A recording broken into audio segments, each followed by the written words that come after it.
Hello, hello! So for today's video ay gagawa tayo ng atsarang sayote. Dito kasi sa New Zealand ay in season ang sayote or kung tawagin dito ay choco. Ang dami ko ngang nakikitang mga post ng mga kababayan nating Pinoy dito sa New Zealand na namimigay ng mga ekstrang sayote nila. Sa mga hindi nakakaalam, ang sayote ay masarap ding gawing atsara at ako nga mismo ay dito ko lang din sa New Zealand nalaman niya. Actually, dito ko lang din sa New Zealand nalaman na masarap din pala ang sayote na isahog sa tinola. Sa amin nga kasi sa Bicol, ang usually isinasahog sa tinola ay papaya at ang ginagawa nga naming atsara ay papaya din. So, going back sa paggagawa ng sayoteng atsara, ang kailangan natin ay mga 3 to 5 large pieces of sayote. Kailangan din natin ng red and green bell pepper or capsicum kung tawagin dito. And kailangan din natin ng luya at carrots. So, need muna nating balatan ang sayote. Kung nakita nyo kanina, pinutol ko siya sa dulo at nirub ko ng paikot-ikot para lumabas yung dagta niya. Nang sa ganoon, habang ginigrate nyo or hinahawakan nyo yung sayote, ay yung dagta hindi pupunta sa kamay Medyo matagal din kasing mawala yung dagta sa kamay nyo, kaya mabuti na lang nalaman ko yung technique na to at mula nga nang nalaman ko yun,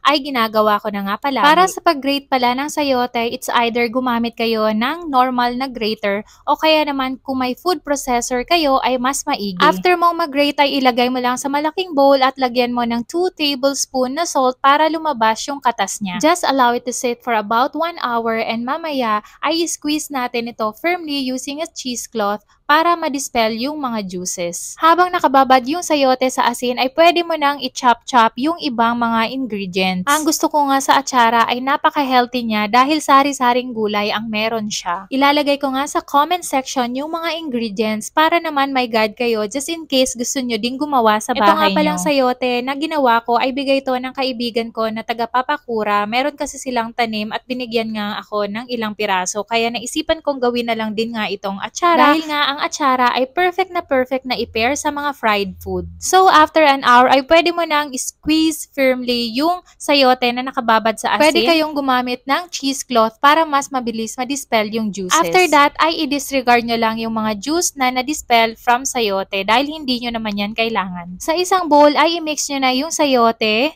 yung capsicum at yung carrots. After that ay lagyan nyo na ng raisins. Kung fan kayo ng raisins ay damihan nyo. Kung hindi naman ay yung saktong amount lang. Then i-mix nyo lang yan gently at ready na kayong gumawa ng pickling solution. For the pickling solution, ito naman yung mga ingredients. 1 and 1/2 cups white vinegar, 1 cup sugar, 1 thumb-sized ginger, 1 small onion, 3 to 4 cloves garlic, 1 tablespoon peppercorns, and 1 teaspoon ng salt. So, sa isang sauce pot, over medium heat, combine vinegar, sugar, and the remaining 1 teaspoon of salt. Just bring to a simmer and cook, stirring occasionally for about 3 to 5 minutes or until sugar and salt are dissolved. After that, ay pwede na nating idagdag ang ginger, onions, garlic, and peppercorns and continue to cook for about 2 to 3 minutes. After that, ay ilagay natin yung mainit na pickling solution doon sa mixture ng mga gulay and just toss gently to combine. Nakalimutan ko, nilagyan ko din nga pala siya ng sili para umaanghang ng konti. Sinala ko din yung pickling solution para matanggal yung ibang mga black pepper para pag kinain mo yung atsara ay hindi mo manguya. Just let it cool at i-transfer nyo na sa mga jars and ayan, may atsara ka na. I hope you will try this recipe. Enjoy!